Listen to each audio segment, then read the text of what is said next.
redefining co-working. Exceptional offices for every business. This summer, Espaces expands with 2 premier locations. Cool Springs at Corporate Center and Brentwood at City Park. Explore the private offices, team suites, and fully equipped meeting rooms. Limited spaces are available. Schedule your private tour now at espaces.com and be sure to check out all 15 locations at espaces.com. That's espaces.com. espaces.com.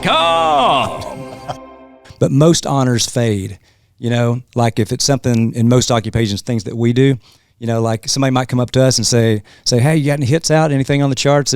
Said no. Said, have you had anything in a while? So, well, I had that, try that in small town thing. They say, well, that's a couple years ago, right? I said, yeah, it's been a minute, but anything like that. But you can say, hey, I shot Osama bin Laden. You're like, oh, mic drop, done. That's all you got. My buddy Dakota Meyer, who's a Marine Medal of Honor recipient, one of the best things I heard him say was, I never want another 9/11, but I wish we could have another 9/12. Just because there's something a lot more important than arguing about stupid politics. The realization that we had members of both sides of the aisle singing "God Bless America" on the steps of the Capitol on 9/11 or 9/12, and they're certainly not going to do that right now, and that's a shame. I tell my daughters, I've got 3 of them are in college. One of them's an 18-month-old. She doesn't understand, but the 3 that are in college, I remind them about life choices. That if that Marine recruiter wasn't at Arby's at 11:30 on a Wednesday, you wouldn't be alive. Because I would have joined the Marine Corps, and it didn't happen. And that's God's plan. My plan was different. The Try That in a Small Town podcast begins now. Welcome back to the Try That in a Small Town podcast. Coming to you from the Patriot Mobile Studios, powered by Espaces. We're here. We got TK, Kalo, Thrash. I'm Kurt. Today is going to be cool. I know we say that all the time. I promise you today. We mean it. Yeah, we mean it. We really mean it today. We have Navy SEAL Rob O'Neill with us. Rob has a pretty incredible history, part of which includes killing Osama bin Laden. Who? Yeah, exactly. Yeah. No, seriously, that's not something that you can say. Just hearing you say that, he's coming on our show? I know. Ridiculous. Yeah. He's also been involved in quite a number of other missions, which I hope we get a chance to talk about. But you had actually made the connection, right? How did you make the connection? Actually, obviously, I've been interested. I've always had a big interest in the SEALs and the Delta Force and what the Special Forces do, and Rangers and everybody. They're incredible what they do. And so I've always been really interested in it. And we've had Jason Redmond on the show, is an incredible Navy SEAL. Mm-hmm. We've been fortunate enough to meet some great members of the SEAL community, and they've always been incredible to us. And so I've obviously watched a lot of Rob's stuff and the story. And so I actually just reached out and just reached out to him on messaged him on Instagram. So just cold. He didn't come to an outing, one of y'all shows or anything? No, I just messaged cold, and then his I believe his sister, I think, reached out to responded back. That's unbelievable. And that's amazing. And so it was really incredible. They big fans of the podcast and stuff too. They'd watched that, or she had, and I get that. Yeah.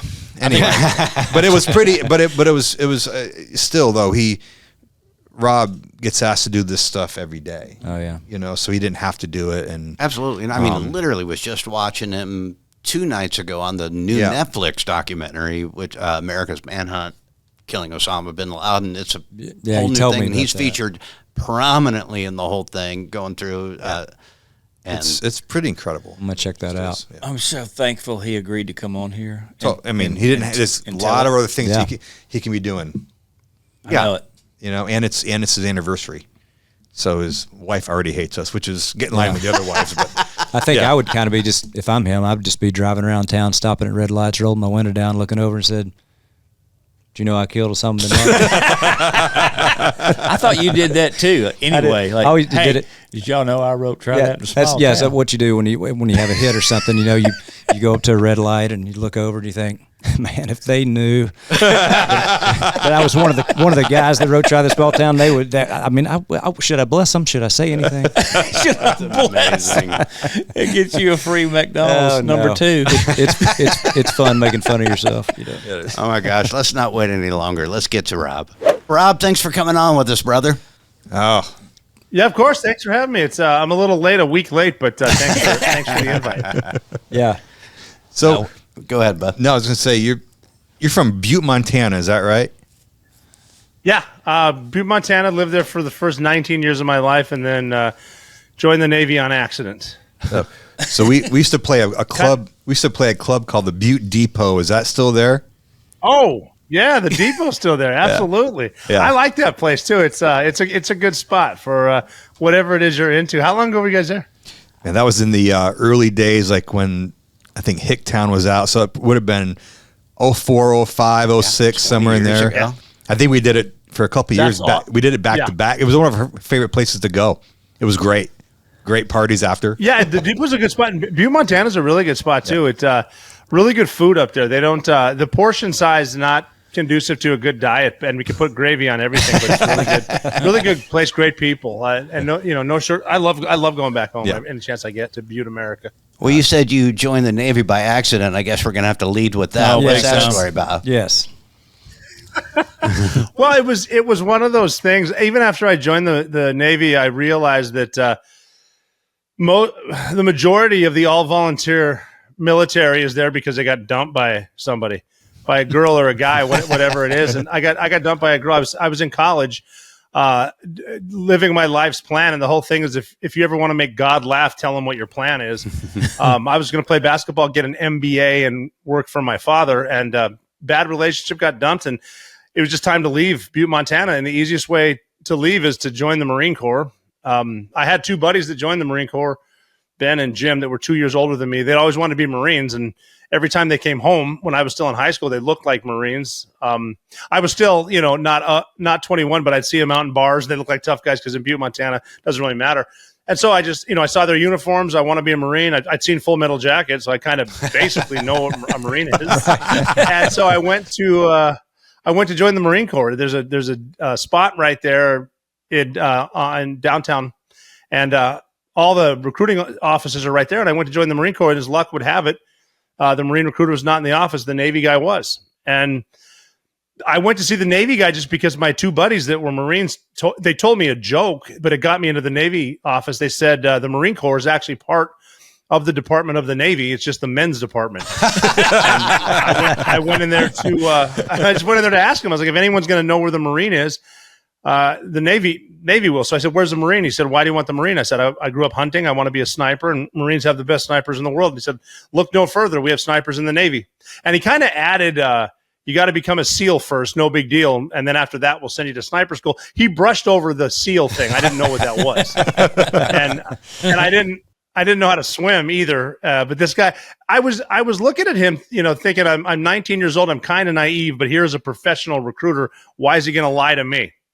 And I signed, not knowing how to swim, and it just that's how it started. Hold on, it's actually I'm sorry, I was going to say you legit didn't know how to swim, or you weren't like a competitive swimmer.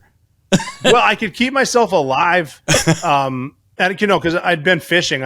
We'd go to Georgetown Lake, but I didn't know any strokes at all. And I mean, even the first time after I signed, obviously there was some swimming, so I figured, all right, I still have I was playing college basketball at Montana Tech, which is right there in Butte, and I still had my student ID, and they have a pool. So I'm like, I'll just sneak in there because I've got a couple, like 4 months until I have to leave. So I'll swim every day. And so I got in like early in the morning, and I'm looking down at the water, and I'm like, okay, no big deal. I mean, it's a 25 meter pool, so I'll swim 25 down, 25 back. I'll probably swim 1,000 meters and like gauge it from there. And everything was working okay with that plan until I actually entered the water, and that's when the problem started. And I was exhausted without even getting the length of the pool. I'm like, man, I'm in a pickle. I just signed a contract with the government, and I can't swim. And one of my buddies who actually went on to swim at Notre Dame, he came in to work out, and he said, don't take this the wrong way. I love seeing you here. I've just never seen you in the pool before. What gives? And I said, I joined the Navy yesterday. I'm going to be a SEAL. He said, not like that. You're not. And he taught me the breaststroke and the side stroke. And I was proficient enough that when I got to Navy boot camp, I could pass the test that can get you orders to go to SEAL training. Not a hard test, but going from not being able to swim to doing that, it was a 500-yard swim to qualify. So I did get there, but it was. But I'm a big believer in the butterfly effect too. This is how crazy life works. Like the smallest decision you make, even if it's like 3% off of your path, in 30 years, that's going to be drastic, good or bad. And that's the butterfly effect. And I tell my daughters, I've got, 3 of them are in college. One of them's an 18-month-old. She doesn't understand. But the 3 that are in college, I remind them about life choices, that if that Marine recruiter wasn't at Arby's at 11:30 on a Wednesday, you wouldn't be alive, because I would have joined the Marine Corps. Yeah. And it didn't happen. And that's God's plan. My plan was different. So what year? Really cool. What year was that you enlisted? 1996. Okay, so so I left from there and went to Great Lakes, Illinois in January. I joined in 95. I shipped out in January 96. Okay, so you join up and go in the Navy. So, how long before that you start doing the SEAL training and get into that program? Because it wasn't right away, right? No, it was right after boot camp. The one good piece of advice I got at that point in my life was get it in writing, because I did have a buddy that I graduated high school with that joined the Army to be a Ranger, but he didn't get it in writing, and the recruiter just said you can volunteer when you get there, which is a lie. And so I got it in writing that I would get an attempt. Actually 3 attempts to get into SEAL training, and that I'd passed the test to get in, which is not hard. I mean, it doesn't seem hard, but 2 out of 500 guys that tried out didn't pass that test in boot camp, which is crazy. But it's like a 500-yard swim, a 1.5 mile run, a couple push-ups, sit-ups, and pull-ups. But I finished that. I went to a quick A school, and an A school is just your job or your rate in the Navy. Like you could be a bosun's mate or a corpsman or a quartermaster, signalman, whatever. And I got air crew survival equipmentman, which is fancy for how to use a sewing machine.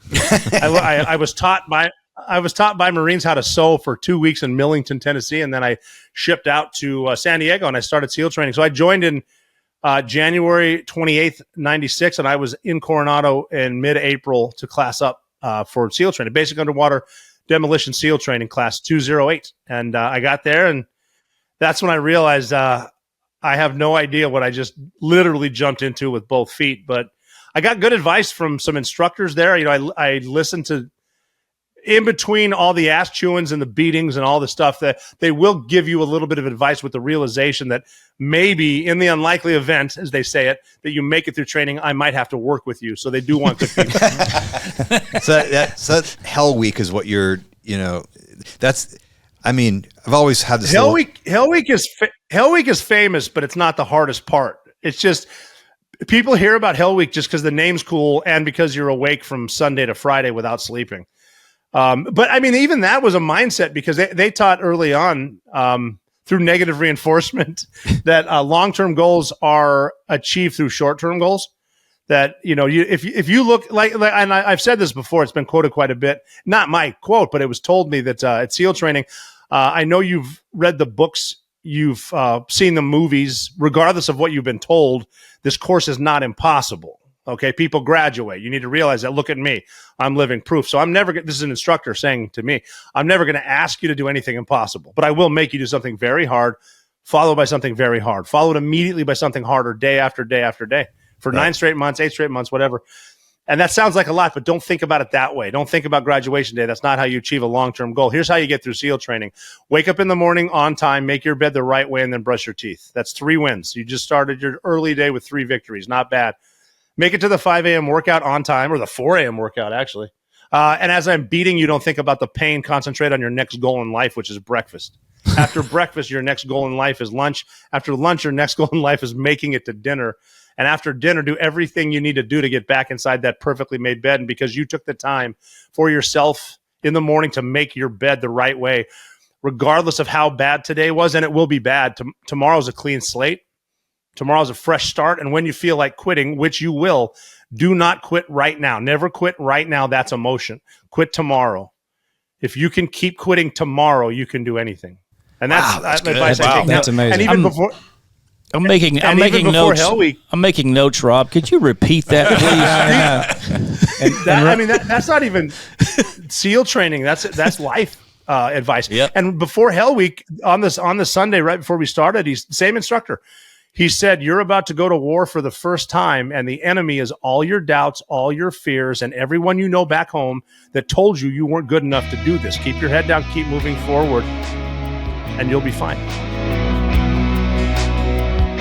You know what goes great with small town stories? Original Glory, America's beer right here. You know, I've been drinking this every songwriting session today. Man, that clean, crisp taste reminds me of summer nights on the back porch after a fresh mowed lawn. And they're just not making great beer. They're investing in America's small towns. Well, it's just like us. They believe in bringing communities together. Not only do they invest in communities, but a portion of each sale goes to the veterans and the first responders and all the heroes that protect us. For a limited time, you can become a member of the OG fam and invest in this beer at wefunder.com/original brands. Join our Original Glory family and help ignite that Original Glory spirit.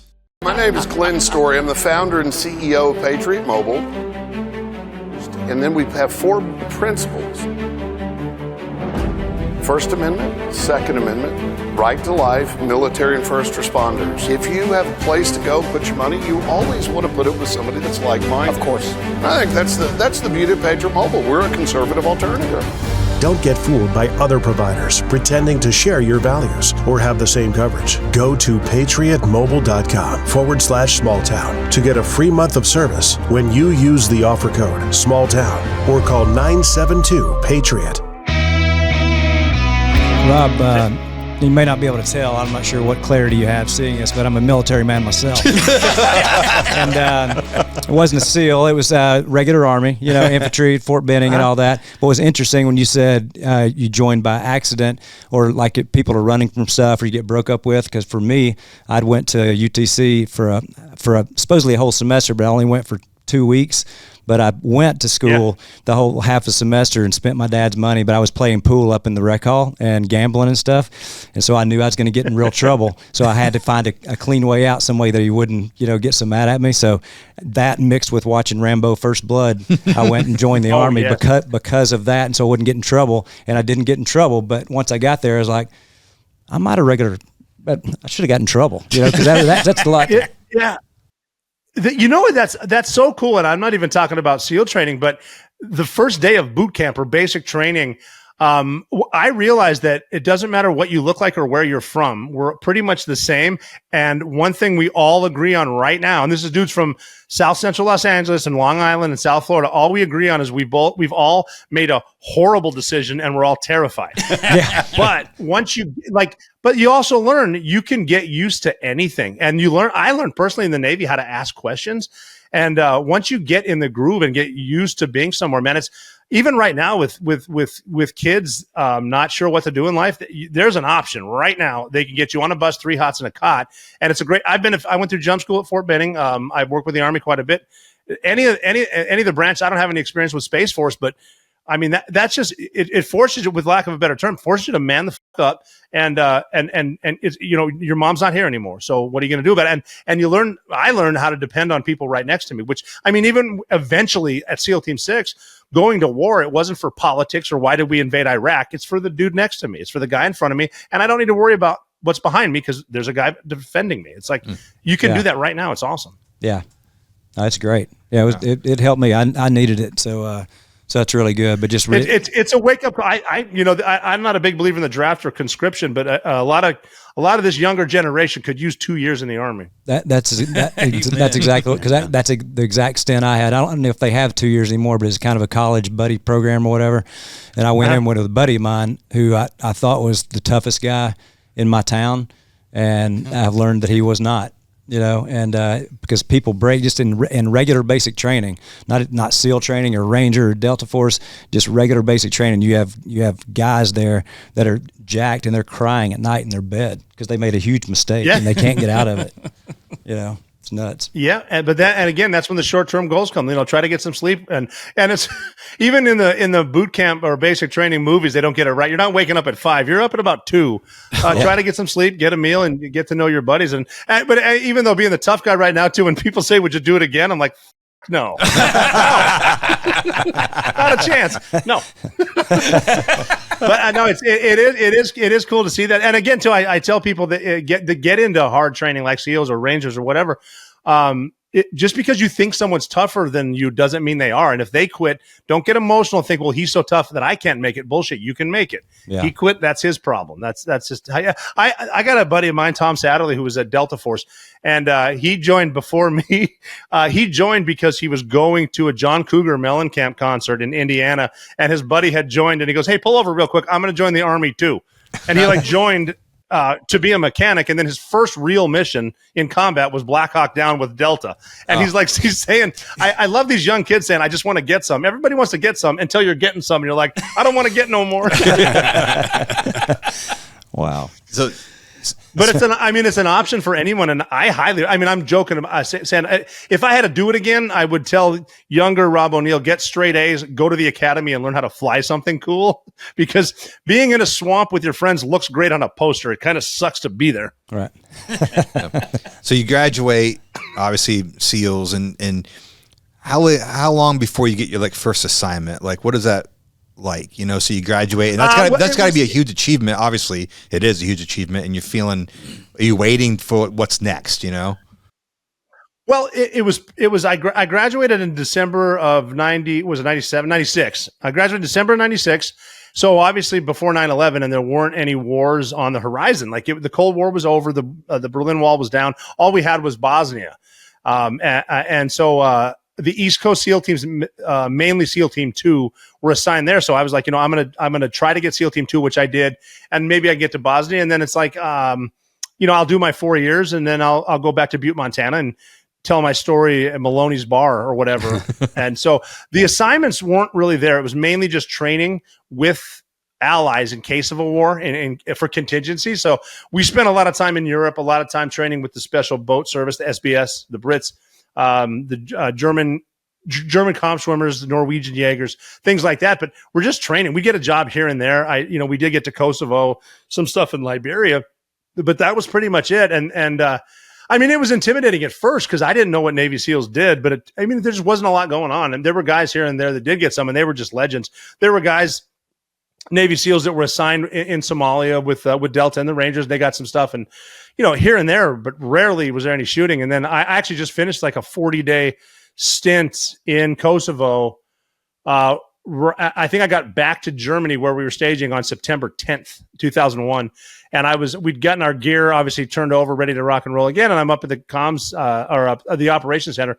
And then they went to breaking news, and a plane just hit the North Tower.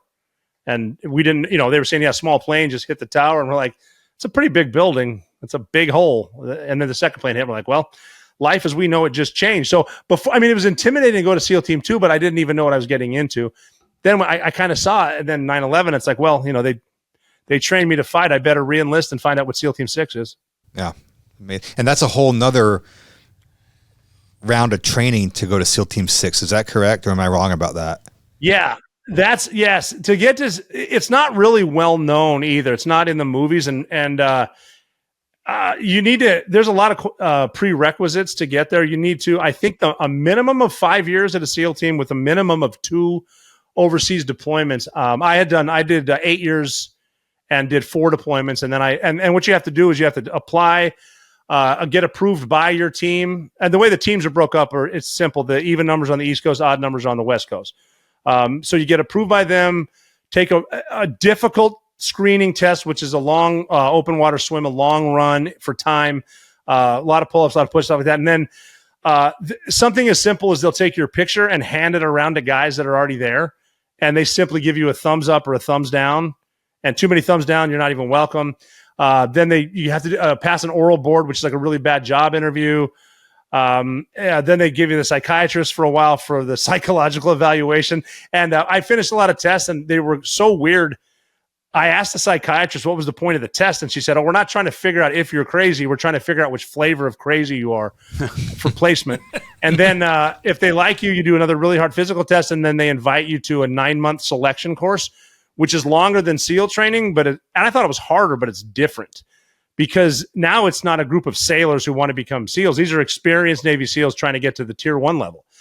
So there's tests in very advanced high altitude, high opening jumps, nighttime jumps, in stacks, formations, hay-hos that go about, jump out of a plane, go 11 miles to a spot that no one's seen before except on a map. Very difficult. Guys get hurt there. They'll get performance drop. There's a lot of safety issues. There's a lot of technique and stuff you need to follow for skydiving. If you're proving you're unsafe, they're going to kick you out. Close quarters battle, which is the SWAT team style entrance you see on action movies when guys come in quickly and clear a room. That's where we lose most of the guys.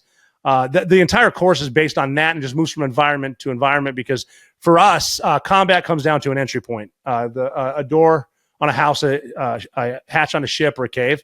And so we just they come up with situations that are really, really fast and there's no solution, but they want to see how you handle a problem with no solution, and then over and over punishing you for mistakes you didn't make to see how you handle making a mistake that everyone knows you didn't make. Because what they're teaching you is, again, extreme negative reinforcement and extreme stress. We just punish you for a mistake that you didn't make. Can you get over it? And the point of the whole thing, which again is great advice for life, whatever it is right now that's bothering you, get over it. That's it. I mean, they're keeping it simple. And then this 9-month course full of Navy SEALs, half of the guys don't make it. And that's saying something. Like, it's a very, very hard course. It's the hardest selection course in the world. And wow. I mean, it's even to the point where there are Navy SEALs that are very experienced that won't even try out, because when you try out, you're taking the insignia for naval special warfare, a warfare pin that you wear, Trident, as a Navy SEAL. You're taking that and you're betting it that I'm going to make it to SEAL Team 6, or I'm going to be the guy that tried and failed. And that's a big move. And there are guys that failed, and you're known as that forever, or you make it. And it's a tough. And then once you get there, you get the big time missions. These are the best special operators in the world. And it's cool because of the mindset. What I loved about it, I woke up excited because every single day I get to go to a place and work with people who were better than me. And that's how every guy felt. And nobody tried to undermine each other for a promotion. If somebody was out shooting me, be it on a static range or a shoot maneuver or whatever, instead of calling them out or saying they cheated, it's like, I want to find out what time does he wake up? What type of a workout does he do? Does he work out before he goes to the range or after? What's his sleeping habits? How does he eat? Go up to, hey, you move this pouch from here to here. What's the thought? You took off the leg strap for your drop holster, you put it on your hip, or you moved it to your chest. What's your thinking behind that? I want to get better, and I want to be able to teach my guys who are coming up behind me to get better too. How are you doing it? So really, really, really unique spot. I mean, even to the point where when we first went to Iraq for combat, because we'd been to Afghanistan and then we got into Iraq, that was the all over the news how dangerous, and I mean, it was dangerous. Vehicle-borne improvised explosive devices, house-borne IEDs, suicide bombers, gunfights. But when we got there at SEAL Team 6, the first few missions, first few gunfights, I was looking at guys like, are we missing something? Because this is really easy, and we are crushing this enemy. Like, did they send us somewhere else? That's how good the guys were. And it was just cool. Like we got to a point where we were changing tactics the entire way, going quiet, not talking, just all night vision, no lights. We had this thing called counting coup that we got from some, being from Montana, I'm familiar with some Native American, the warriors. That's why we had the pro word Geronimo for Bin Laden's house. They used to do something where they would touch the enemy and compete for how many of the enemy can you touch while they're sleeping and leave without hurting them. And so we would do that, and we would sneak in. And I mean, some of the most fun I had in combat, talk about adrenaline, when you're breaking into houses, hunting people is adrenaline. And you go up to these scary terrorists or whatever, and I would test them for a suicide vest, like put a finger down their chest. If there is one, you deal with it. If there isn't, the fun part is you got to wake them up. And what I would do is I'd put my finger on their lips and just go, shh.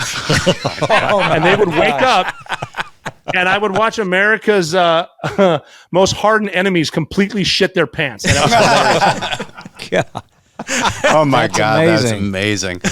There's such a. We kind of jumped from rice and gravy and boot camp to hunting Al Qaeda with our hands, but kind of a lot went on in between there too. I got to know how much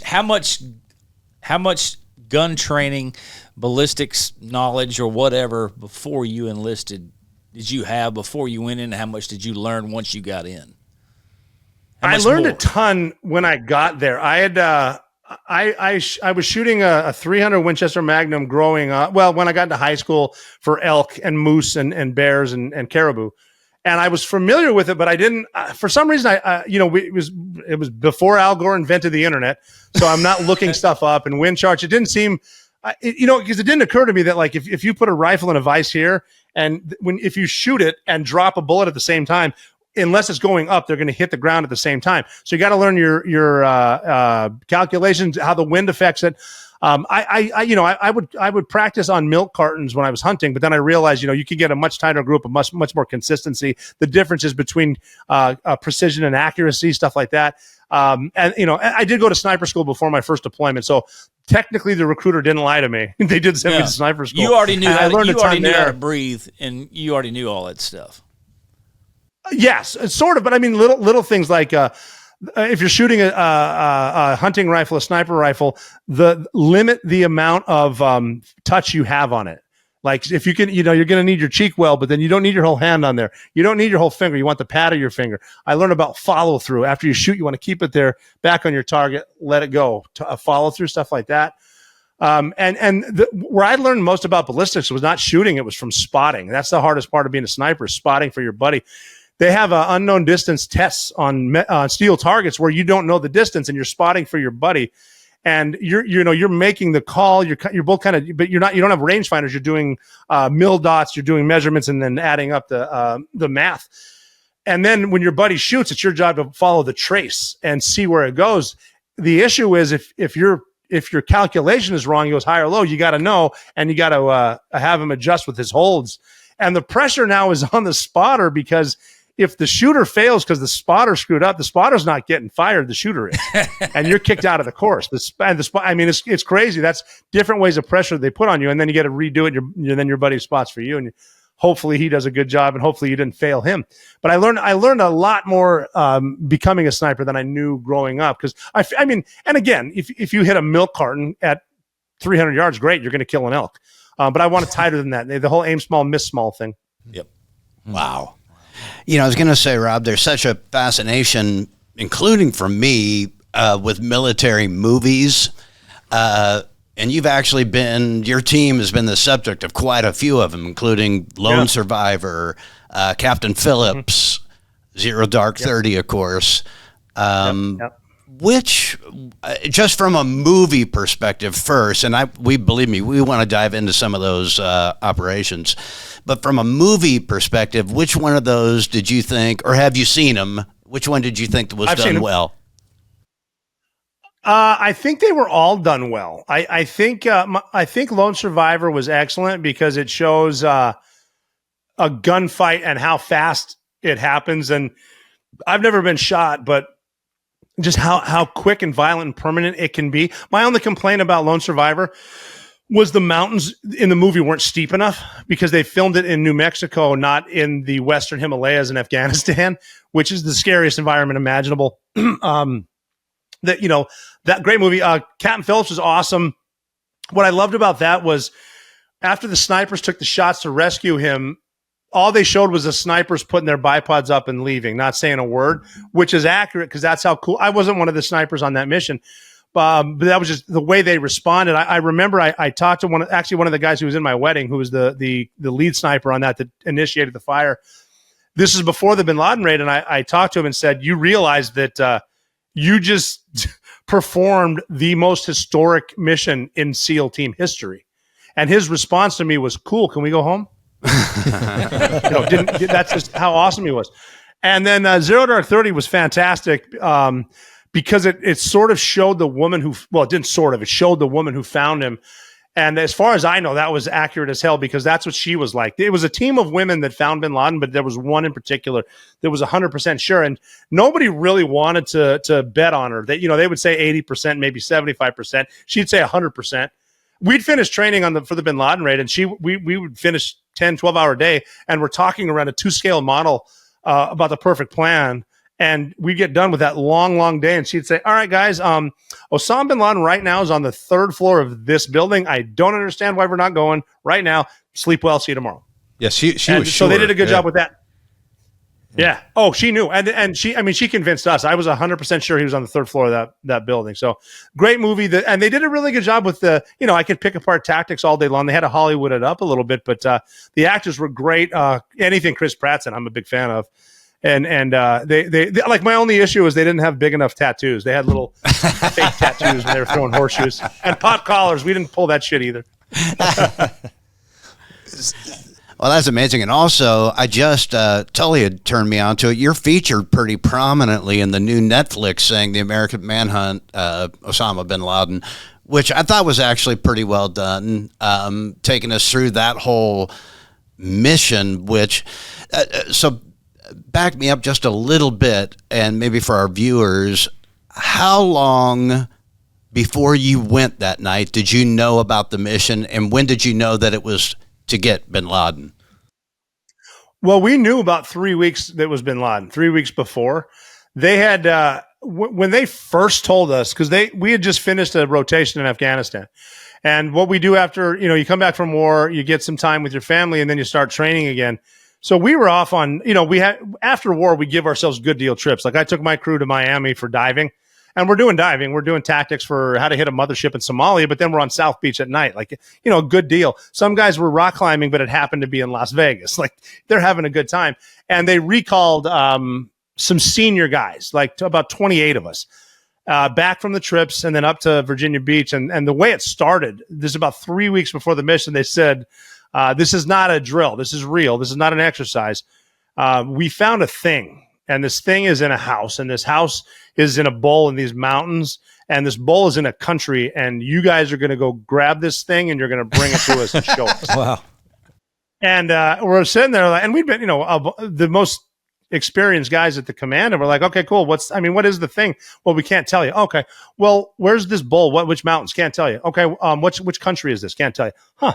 How are we getting there? Can't tell you. Like, how much air support do we have? None. Like, well, that's an answer, so that's a positive. No air support. Don't know what it is. Don't know where we're going. Okay. And then they slowly let it out. Then they brought us down to a place in North Carolina, the super secret base. And we walked in there, and the commanding officer of SEAL Team 6 with the woman that Maya was after. And he said to us, the reason you guys are here, this is as close as we've ever been to Osama bin Laden. And that was cool because I'm with guys I've been to war with a whole bunch, and just looking at like there was no cheering and high fives. It was just a room full of professionals. And I remember one guy goes, "Cool, are we going right now? Like we don't need to train for this. We're ready." And meaning everything's ready. The gear's packed, the guns are sighted in. We'll go right now. But they wanted us to not for us, but they wanted us to show the powers that be that we were capable, because there was a couple different options. And there was they had an option of one super secret bomb they could shoot at the pacer. They called him in the yard, which is never going to work because it just doesn't. Explosions never work the way they're supposed to. They said the Air Force could hit them with JDAMs, which are joint direct action munitions, 2,000-pound bombs, but they needed 22 of them, which you're going to kill a bunch of neighbors. You're never going to know if he was there. They actually said to us, a group of shooters, we could do a multilateral mission with the Pakistani military, and everybody in the room was like, yeah, okay. You tell the Pac Mil that we're going after bin Laden, you will literally never hear from him again. And then they said, oh, there's you guys. And that's the one that we thought was good. And they didn't want to tell us because President Obama didn't even know about the helicopters they were going to send us in on. We didn't know about them either until they sent us out to, I can't say where, but it was out in Nevada. They showed us the super helicopter. Yeah. But so we knew the whole way, and it was just, the difficult part was saying goodbye to the families, because we're going on the mission, but it's a one-way mission. We're not coming back. There's no refueling stations into Abbottabad, Pakistan. These pilots have been, we had the 4 best pilots in the world, but they've only been flying these helos for a week and a half. And we don't know if they work. We don't know if they defeat radar. This is first world defense. A 90-minute flight in, we're going to get shot down. When we get there will be a gunfight. If anyone's going to blow himself up, kill himself, his entire family, and everyone in the house, it's bin Laden. And the one thing people didn't think about is we're going to run out of fuel. We can't refuel. I don't want to kill Pakistani police, because even though their version of West Point was a mile away, it's not going to be the West Point cadets that show up. It's going to be the local police. I'm in their country. I don't want to kill police who have the night shift. So we're going to have to negotiate or something, or maybe we can fly back out, but we run out of fuel. We got to run over the Hindu Kush Mountains. We're going to end up living our short lives in a Pakistani prison like this. It's a one-way mission. We were so convinced, the guy that led me up the last set, we were down to 2 guys, the last set of stairs, and it wasn't drawn up that way. Just, again, God has a plan for you. That was just our plan. Before we left, he said, look, don't take this the wrong way. I'm going 100%. I just need to say it out loud. If we know we're going to die, why are we going? Which is a fair question. And we talked about that every night. We're not going for fame. We're probably never going to see the reward money, but we are going for the first Americans to fight Al-Qaeda toe-to-toe to the death. And those were the passengers on United 93 on 9/11. We're going for the single mom who dropped her kids off at elementary school on a Tuesday morning. And then an hour later, she jumped to her death out of a skyscraper, because that's a better alternative than whatever the hell's going on in Windows on the World at 2,500 degrees Fahrenheit that we'll never know. And, this woman looked down and made a choice, maybe grabbed a stranger's hand, and her last gesture of human decency was holding her skirt down as she killed herself. She wasn't supposed to do that. They weren't supposed to be in the fight. We're supposed to be in the fight, and that's why we're going. Oh, it's amazing. I was thinking about that. You're talking about, one thing I learned about that mission was that the helicopters, had never been used, right? As far as if they could go past radar. So you're flying into Pakistan and you don't know whether they're going to detect the helicopters or not, right? No. That's crazy to me. Well, I mean, they'd been used against our radar at the super secret training site, and they defeated them, which is good. Yeah. But again, we don't know what they have, and we could get shot down. But again, learning stuff in training and all the drills, all the stress, is that if you're worried about something that your worry is not going to affect, you're just wasting your energy. You need to take a deep breath and realize your worry is not helping it. So stop worrying. And so what I was doing was counting. I was sitting on a trifold hunting chair next to Cairo the dog, and his handler, Cheese, was next to me, and I was counting just to keep I learned as a sniper when you're watching something, because being a sniper is boring. And I learned to count just to keep my mind occupied. And I'm looking around the helicopter, seeing I've been to war with these guys forever, and so I wanted to see what my cool friends were doing to keep their mind off it. And I looked down, and one of my dudes actually put his headphones on. He was listening to music, and he fell asleep. And I'm looking at my buddy, and I remember these thoughts just as vivid as ever. I'm like, you're asleep literally on the ride to Osama bin Laden's house. Like, you have ice in your veins, and I actually understand why women find you attractive. That's just awesome to see this.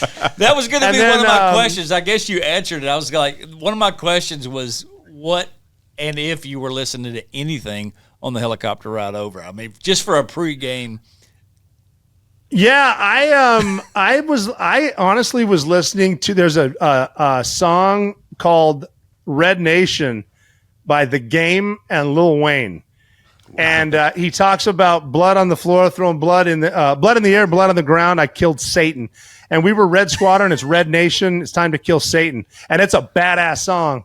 And I listened to that. And on the way out, Cheese, the guy that was handling the dog Cairo, he had a playlist, and he'd handled other dogs. And one of his dogs was killed on a mission, and he said he couldn't listen to this song ever again because it was playing when the dog died when he was riding out. But on this one, he listened to it, and it was A Great Day to Be Alive by Travis Tritt. And,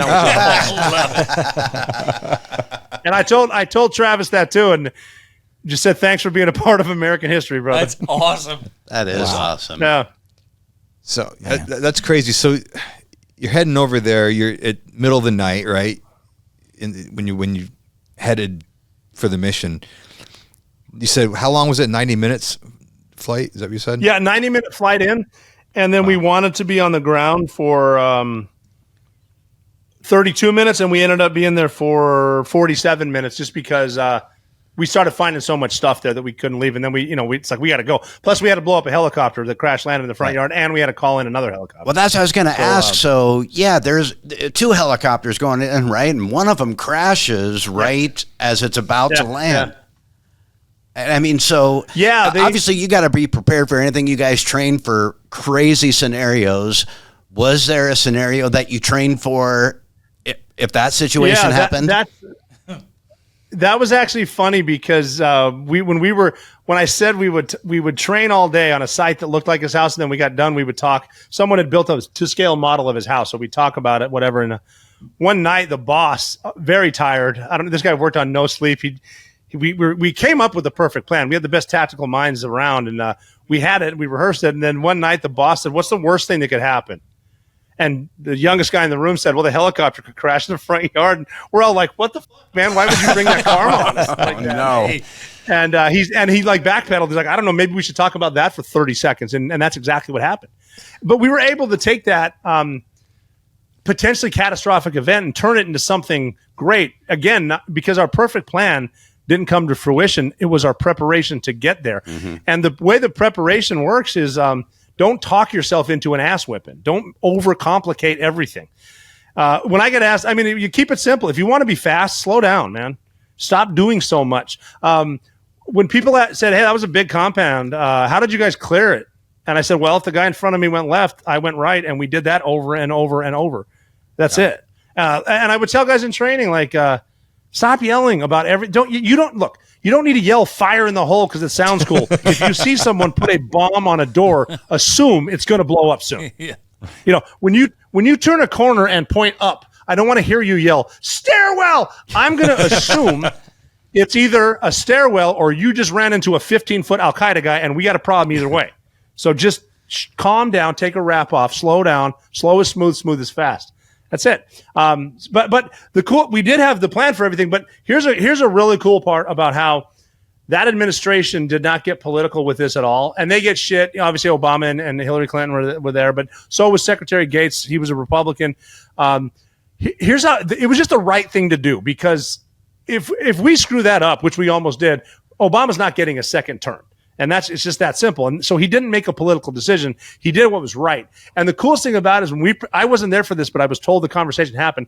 When our plan was presented, 23 minutes on the ground and blah, blah, blah. And then, we get back to we might negotiate, or we're going to need someone to go to Islamabad and talk to whatever. And I guess Obama heard our plan, and he looked at he goes, interesting. He looked at the Secretary of the Air Force and said, "What do you need to rain hell on Pakistan? My guys aren't surrendering to anybody." Yeah. Which I thought was like, that is some Southside Chicago politics when we need it. And so that's when we were able to build it up. So we got a guerrilla package. We got 2 more Chinooks, which are the huge the dual prop helicopters, and they flew in 45 minutes behind us and set up on a mountaintop. So they're above everyone, but in case we need an immediate reaction force, they can come in, which we did. We had a quick reaction force full of Rangers right on the border, 2 more Chinooks full of Rangers, and then another 2 Chinooks at a different forward operating base full of Rangers. And my experience in gunfights is when you get in a fight and you really need help, there is nothing better than getting a shit ton of Army Rangers, because it's about to go down and you are going to win. Awesome. Hey, so I got to ask you this, because you've mentioned a couple times about that operation that it was like a one-way mission. So you're going through it. You get bin Laden. You now have to, I guess you're gathering information from the hard drives, computers. You're trying to get all that. You're getting back to the helicopter. At what point do you think we might actually get out of this? And I know the bride, you have to go through Pakistani airspace 90 minutes to get back. So even that was tenuous. At what point are you saying, hey, we might make it back? It's one of those things where now they know we're here. We know they have F-16s because we sold them to them because they're our allies, but they'll shoot us down. But worrying about getting shot, I mean, a jet against the helicopter is not even a fair fight. But worrying about them is not going to stop them. So I'm literally sitting next to the sniper that rescued Richard Phillips. This is how small that team is. He's there for this. We got rescued by another group from SEAL Team 6, which no one ever talks about because another helicopter with SEALs came in. The guy next to me was from Manhattan, and he asked the question every Navy SEAL asked, even the guys in the house when it happened, who got him? And I said, I did. And he said, on behalf of my family, thank you. And I was like, okay, that's dope. That's deep. I don't need that shit. And we're leaving. We have to get out. We have to fly 90 minutes to live. But I don't want to think about that because I don't want to get my hopes up because we could get shot down. So I'm just going to start my watch and I'm going to look at it. I'm just going to watch the watch. I'm not going to say anything. I'm going to count again, look at my guys. And they can hear we're not in a stealth helicopter anymore. This is a loud flying school bus. And we got to live for 90 minutes. That's all we got. If we can live for 90 minutes and cross the border of Pakistan and Afghanistan, we get 50 more years. I get to see my daughters again. But we just took off, and it's been 10 minutes. Okay. And you can hear it. The pilot's up. It's been 20 minutes. Okay. We got to get to 90, 30 minutes. Now it's 40, 50 minutes. Got to get to 90, 60, 70 minutes. And now you're starting to, and then I love sports analogies because, I think you're better off in life playing team sports because you realize your team, if it doesn't matter who gets the glory, the team wins. That's all that matters. So I started thinking, living in New York, I started thinking about a no-hitter at Yankee Stadium, top of the 7th, where I don't want to say anything, but I don't want to jinx it. 80. It's been 80 minutes.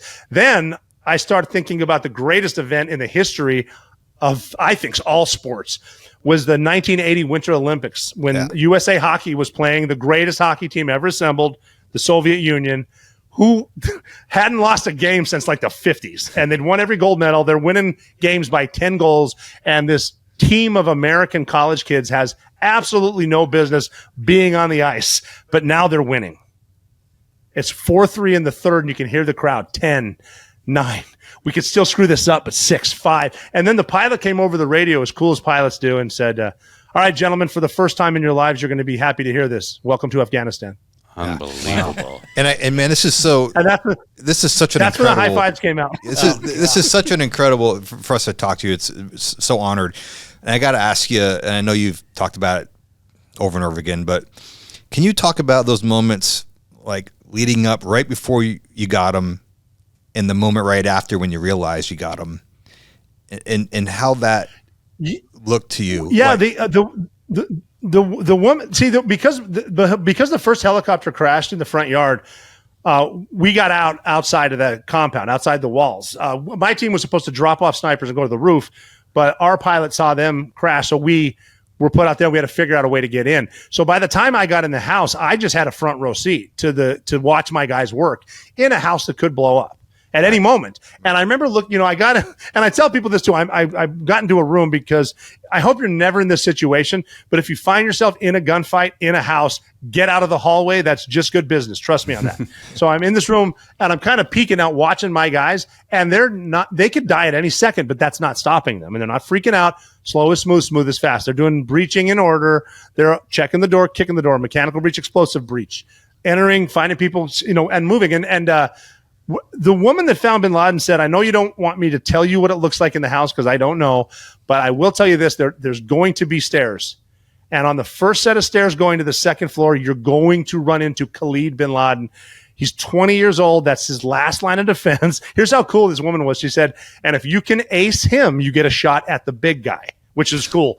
So we got to that spot and he was there and the stairs went up and kind of came back and he was there and he jumped back behind this banister. And now there's like 7 guys in front of me, and I'm looking at the point man, and I know that he and another grown man are both armed, and they want to kill each other. And normally in an urban environment, I'm going to grab a few dudes and back them off because when you're fighting up, he could throw stuff down. I don't want them to blow up, but we're all going to die anyway. So I'm like, I'm just going to watch. I got to see how this goes down. I wish I had popcorn. This is so badass. And instead of pinning the corner, going quick, he was so smart tactically. He thought he learned how to say, come here in Urdu and Arabic because he knew if he was the guy that ran into Khalid, he could whisper, Khalid, come here, in 2 different languages that Khalid spoke. Wow. And he said that, whispered it. And Khalid leaned over the banister and went, what? Wow. And I was like, that was the most sound tactical move I'd ever seen. And that was the coolest thing I'd ever seen until about 9 seconds later when I ran into bin Laden. But we got up the stairs to the second floor, and that's when everyone kind of separated because they're still unknowns. There's different hallways and rooms and unknown people. And you don't want to move before you have it secure. So they're securing this, and then there's one guy now in front of me pointing up, and there's a curtain at the top of the last set of stairs. And I'm the number 2 man right behind him. And his job is to look up, and my job is to not control him, but to let him know just through positive contact that I'm there. And my job is to look for guys. And I want 4 dudes before we go up there because bin Laden's going to be up there. I'll take 2, though. And I got nobody. There's no one there. And he just started talking. Didn't know it was me. Knew it was one of his guys. And he said, hey, we got to go. We got to go. And he said something like, all right, we're going. And I remember taking my last breath. And, well, it was actually my last joke I was ever going to tell because we're going to blow up there. And because what he said to me in the story that I remember was, hey, man, we got to go. And he goes, hey, man, these bitches is getting truculent. And I remember my last joke, because I consider myself a good storyteller. This is my last joke in life. I whispered before I squeezed him on the shoulder, I don't think that word means what you think it means. And then it was like, and it wasn't bravery on me. It was like, we're going to die now, and I'm tired of thinking about blowing up. Go. And I squeezed him. He went up the stairs, and he moved the curtain, and he ran into some people he thought were suicide bombers. So he jumped on him. And what he did right there was he's absorbing the blast so the guy behind him can get a shot, and which to me is Medal of Honor material. And he jumped on him. And because he, like I said, he went left, I went right. And because I went right, because he did that, there's Osama bin Laden standing there 3 feet away. And he's kind of holding Amal, his wife, kind of holding her. I could have touched him. And it was very fast. He was taller than I thought, taller than me. Skinnier. I remember he was really skinny and his beard was gray. And I saw his nose, though. That's his nose. That's him. He's a threat. He's not surrendering. Got to take him out. So I assumed he had a suicide vest on. And the way you can set off a suicide vest simply by if you have like leads on your wrists and you're surrendering and then you touch them, boom, everyone dies. And the way you handle it, like, because I take some shit for shooting him in the face, but because they're like, you got to identify him. Like, well, you've obviously never dealt with a suicide bomber. I have. And I've seen him clack off, and it's loud. It's scary. It's fast and permanent. So I shot him in the face twice and once more on the floor, and then I moved Amal out of the way. And then I like to talk about the humanity of stuff because, you know, for the SEALs going in there, these aren't break glass in case of war guys. These are dudes cut their own lawn and live paycheck to paycheck, wondering how they can afford the mortgage. And most people in a combat zone are not combatants. They're just there. And they're just trying to get on with their lives. So as I'm moving Amal, bin Laden's dead. I can hear him taking his last breath. I look down. His 2-year-old son, Hussein, was there. And I'm a father. And I looked down at this kid. And my thought was not for my safety. It was, this poor kid has nothing to do with this. So I pick him up and move him. And I'm going over to take a picture. I got to get a picture of his face. And other SEALs are now coming in the room. And one of my guys looks at me and goes, hey, are you good? Because I'm kind of just standing there. And I go, yeah, what do we do now? And he laughed and he goes, now we find the computers, man. We do this every night. Come on, hundreds of times. And I said, yeah, you're right. I'm back. Holy shit. And he said to me, yeah, you just killed Osama bin Laden. Your life just changed. Now get to work. And so we went over, got a picture, and then started looking for stuff. We found about 3 offices on the second floor. We had to put him in a body bag, carry him out. And then looking at the watch, it's like, okay, we got to blow up that helicopter. We didn't have our Air Force guys with us, our combat controllers who do all the radio stuff. So we know how to do it, but we're not as sharp as the Air Force guys. So if someone start calling in that helicopter, someone get outside and put some thermobaric charges on that on the other helicopter. Let's get the fuck out of here. And then we got to like round up all the people. And it was standard. You got to tell through. We're lucky we had a guy that spoke Arabic, and we're just telling them, don't leave the house even after we leave. You wait in here till the sun comes up, and the Pakistanis will come in here. If you come outside, we have planes up top that'll blow you up, which is a lie, but it keeps them safe. Fine.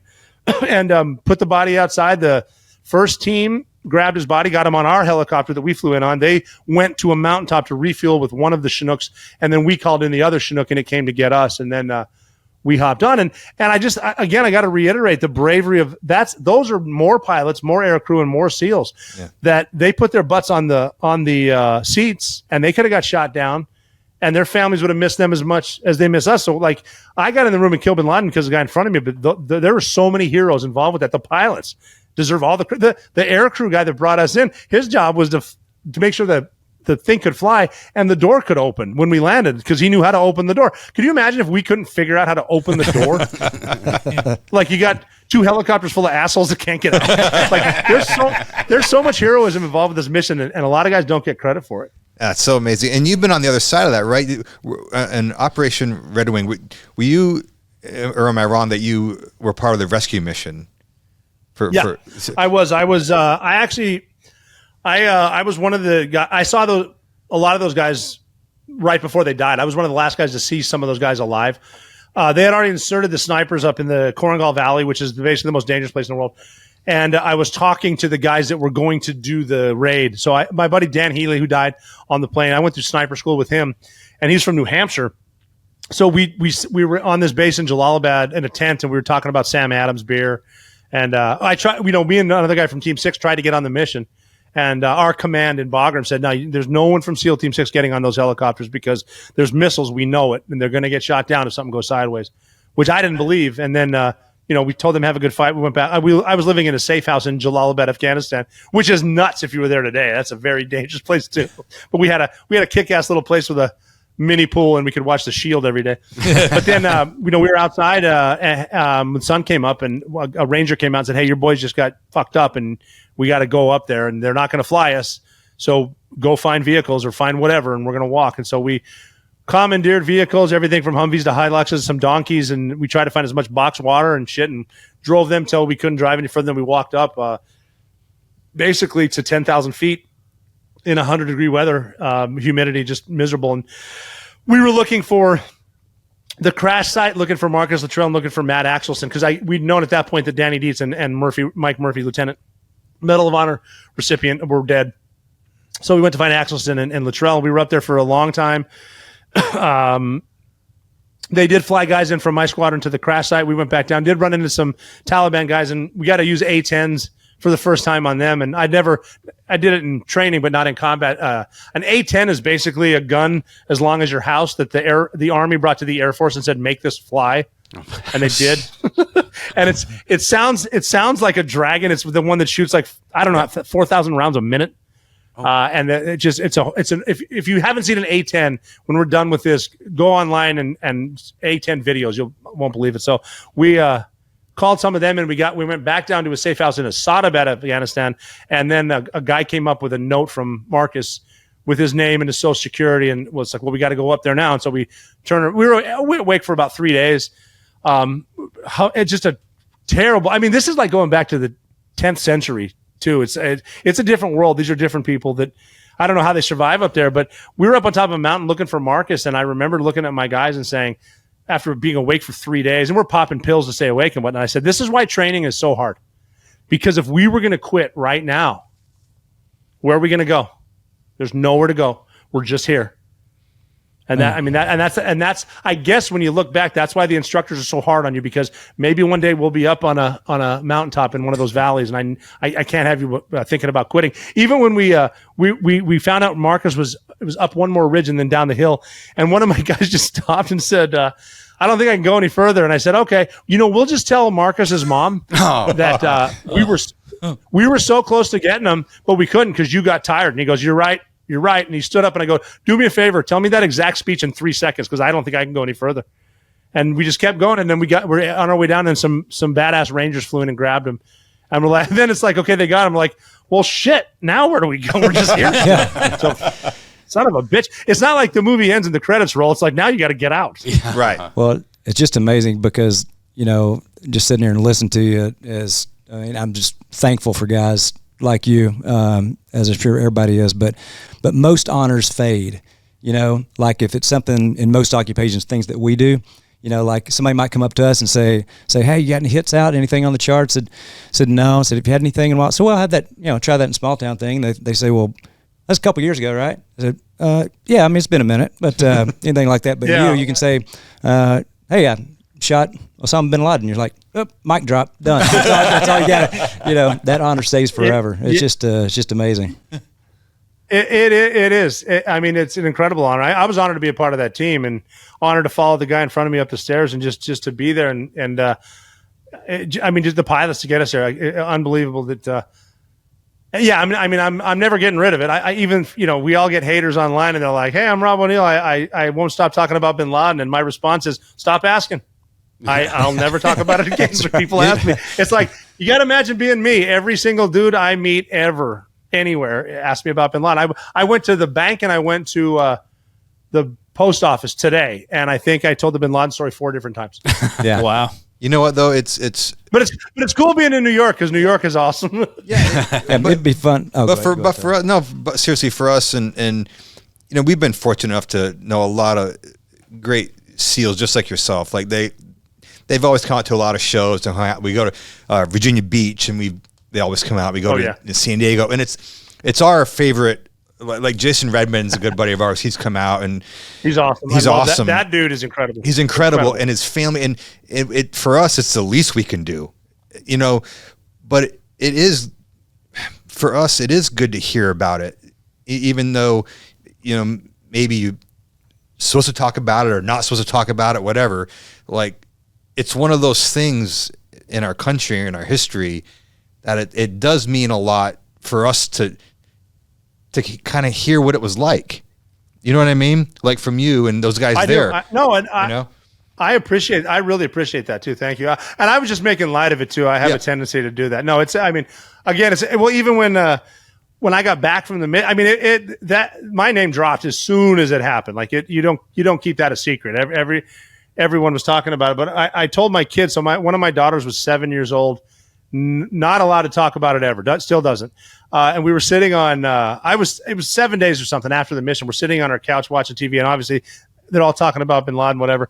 We had on one of the cable news networks, and they said, "All right now we're taking viewer email. The coolest story of where you were when you found out Bin Laden was dead, and we'll put you on the air."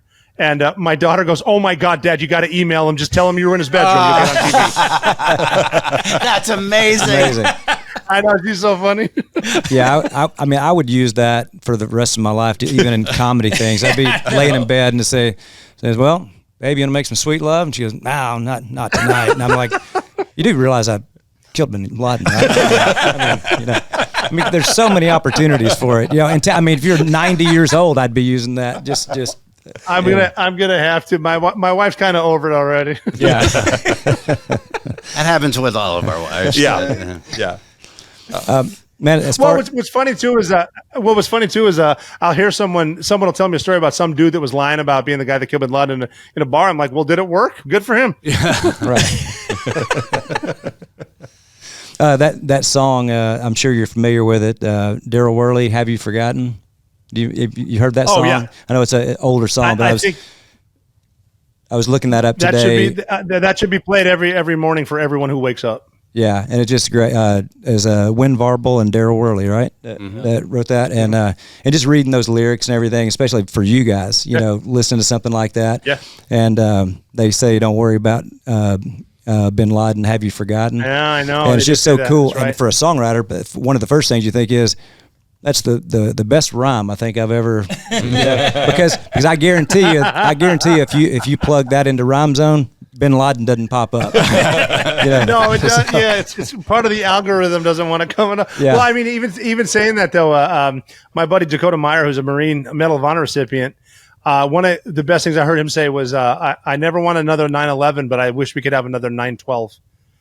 Just because there's something a lot more important than arguing about stupid politics. The realization that we had members of both sides of the aisle singing "God Bless America" on the steps of the Capitol on 9/11 or 9/12, and they're certainly not going to do that right now, and that's a shame.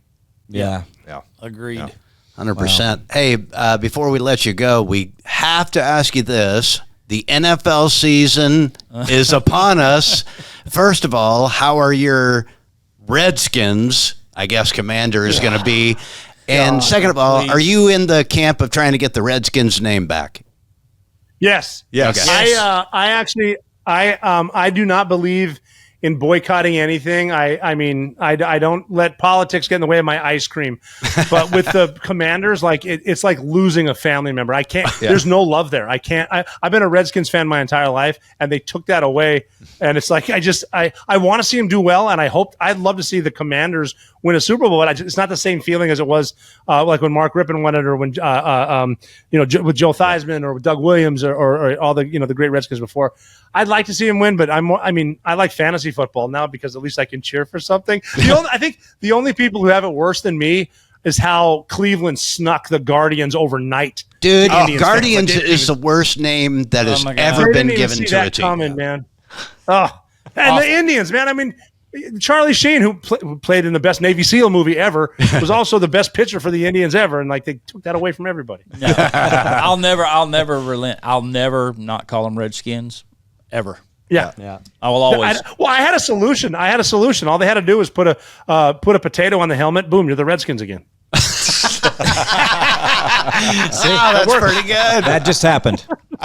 That's pretty good. Hey, we got to get you out to a show sometime. Come hang out. I'd love to. Yeah, I would love to. And I promise from now on, I will be on time for everything. Dude, we can't thank you enough. It was worth the wait, bro. Thank you so much, Rob. Thank you. And happy anniversary today, right? Yeah, we've been married 8 years now. She's wonderful. She's downstairs waiting on me. Yeah. Well, she better. I hope that steak and lobster. She better be preparing. yeah. Good luck with that. And I also hope she didn't hear me say that. Yeah. Well, hey, and make sure you tell her the story again tonight. That'll be real special. Oh yeah. There's going to be some Bin Laden love making tonight. It's going to be I'll come out of the bathroom like straight up Donald Duck and no pants but just a shirt saying, "Where you been, Laden?" And on that, Rob, seriously, it's been an honor. Yeah, we appreciate you spending time with us, man. I don't even know what to say. It's beyond comprehension what he and those guys do. First of all, I'm like jacked up. I am too. That's the most jacked up I've been after any podcast. Like we don't know what to say. Is it too late to join at 60? It is. It Maybe is. so. I can't enlist right now. You might be able to be an ICE agent, but shape. it'd take a while. Just inspiring. It's Big time. Yeah. It's beyond inspiring, and you listen.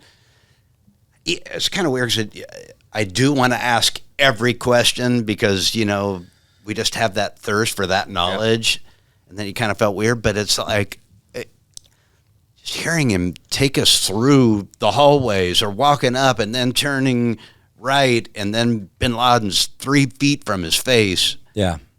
I mean, it takes my breath away listening to the whole thing. And he's taken a lot of shit for talking about it, hadn't he? Yeah, I think so. And I think that the world needs to know every detail of that stuff. He did it for all of us. They do it for all of us. I love being able to hear every single detail. 100% agree. About what those guys have to go through. And Tully alluded to that, saying that to him, and I thought that was great because I agree. It's like I know there's sometimes conversations that they're maybe not supposed to have post those operations, but I'm with you, and especially that one. Well, yeah, this is to talk about the mastermind of 9/11 and what he did to what Bin Laden did, and I think he's done us all a service. I personally feel that way by just letting us into what it looked like, how it happened, because it means a lot, like to the country and to all of us. So I'm with you. I'm sure that in those circles it's touchy, but I'm grateful for him to tell a story because it's nice to be able to hear it, and to hear it from him personally is like a really cool. You could feel it. Yeah, I was in the stairwell. You could feel, right, and how grateful he is, for the pilots and for his brothers with him, and for their Rangers and for everybody that was, the other SEAL Team 6 that's getting their back. It was great. That's a great point. He was quick to make sure, even when we were praising him, that he was quick to praise everybody else on the mission, down to everybody, the guy that opened the door. Oh yeah, because like you said, any of those guys could have died. Their helicopter could have got shot down. And they've got families too. So I mean, everybody. It's just crazy the excitement that he told the story with. It's almost euphoric. And I could imagine too if you were there and you made it back. Part of it is just the excitement that you did that and you made it back to your family. As many times as he's told it. Yeah. And it's still the adrenaline is still there. Yeah. But I think he knows it means something. I think he can tell that, like if people want to hear it from him. I think that's a good thing especially in this scenario. Mm-hmm. That we should care. Yeah, you know what I mean. That's the problem. Like we should want to know and have an idea of how it happened and who killed them. And it's nice to hear it from the guy who did it. And everybody that was there with him. It was an honor to have him on. Yeah, it was 100%. Good. Yeah, I had a funny bit I was going to open up with, but it didn't work out. What was it? You want to see if it'll work on us? Well, because he said, he was going to do this about 10 days ago, and he forgot or had something. So I was going to open up with something like, So you call yourself a Navy SEAL, huh? Where you're on time and every mission's super important and never leave a man behind. And you left us behind here for 10 days, stuck with unlimited amounts of food and water. And it still didn't even have, weren't even man enough to come and face us. You're on, we're Zooming here, but it just didn't feel right for the comedy. Yeah, you'll get it later. You want to open up with that against American Hero? Perhaps, I know, right? Yeah, just once he came on, it's like, yeah, I'm going to scroll down here. Note number 2. We probably felt comfortable serviceman to serviceman. Yeah, because we are, not quite equals, but it's pretty close. Just regular infantry and SEAL Team 6. No, it's not even close. We do, speaking of that though, we've talked about this before, but you being in the service, yet the on-time thing escapes you. Well, now that's a good observation. I'll take that.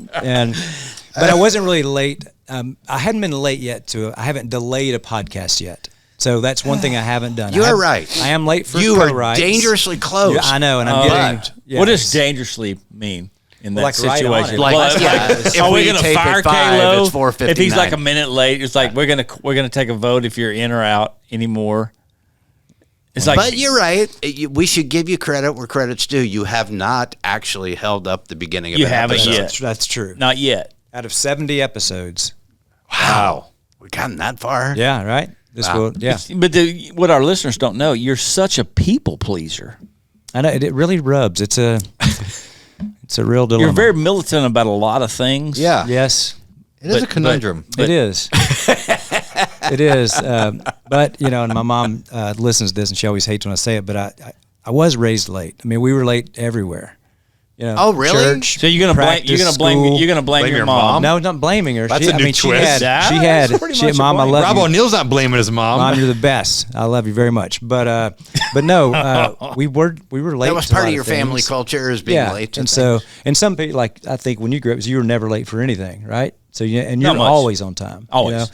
So, but I don't know if that has anything to do with it or not. But It's because I care what people think. I do care, but I always underestimate how long it's going to take me to get somewhere. Like, and I'm 57. It seems you'd learn it. Yeah. But anyway, We'll work on it. That's a whole other podcast. back to Rob. That's a whole other podcast. That's a whole other podcast. that's a whole other podcast. It is. It really is. No, we're very, very thankful for Rob coming on. That was an honor of honors. Yes, it was. Crazy. Absolutely incredible. If you guys liked it, make sure you leave some comments for us, and there better be a lot, because if you're anything like us, we were just I don't even know if they had the cameras on us while he was talking, but most of us just like slack job. We're like, I'm telling you, man. we're sitting here, and Neil and I were talking. It's like we're watching him, on the monitor, and every now and then I'd remind myself, said, "Oh, we're doing a podcast." But I was watching a movie. I was so I was too. I was right there with him. It was amazing. It was like, I Because can't what they believe do, we're hearing this what story. they do is so incredible. Every aspect of it, the training to that point, and getting on the helicopter when you probably won't come back. yeah. The whole thought process, the taxing thoughts while you're trying to keep, like he said, like he was counting and trying to, how do you keep your head together to do your job when you get there? Then I know it. One helicopter crashes and you got to change the plan. It's a lot like right before we go on stage. You know what I'm saying? I mean, yeah, it's just like that. It's the life-threatening situations that you have, like when you guys exit the dressing room. I mean, what if my amp goes out? What if my in-ears quit working? And the life-threatening situation of people throwing stuff at you while you're playing. I mean, I can relate. I can totally relate. When I felt a little bit small and guilty is like when he was talking about, they've completed that mission and it's 90 minutes till they get to safe air, right? Mm-hmm. And it's 20 minutes, and then I just got to get to 90, and so on. I'm sitting there thinking how many times I've complained on a commercial flight. Like it's like, oh my God, another hour and a half in the air. I can't take this. But I'm not no Wi-Fi. But I'm not worried about getting shot at. We bitch and moan about a lot of things that are so insignificant. It's just sitting there. I'm thankful that there's guys like him, so guys like me can complain about a commercial flight. And thankful that the helicopter pilots aren't like late like you. Right. Like Rob will beep. I don't know. I got a late start.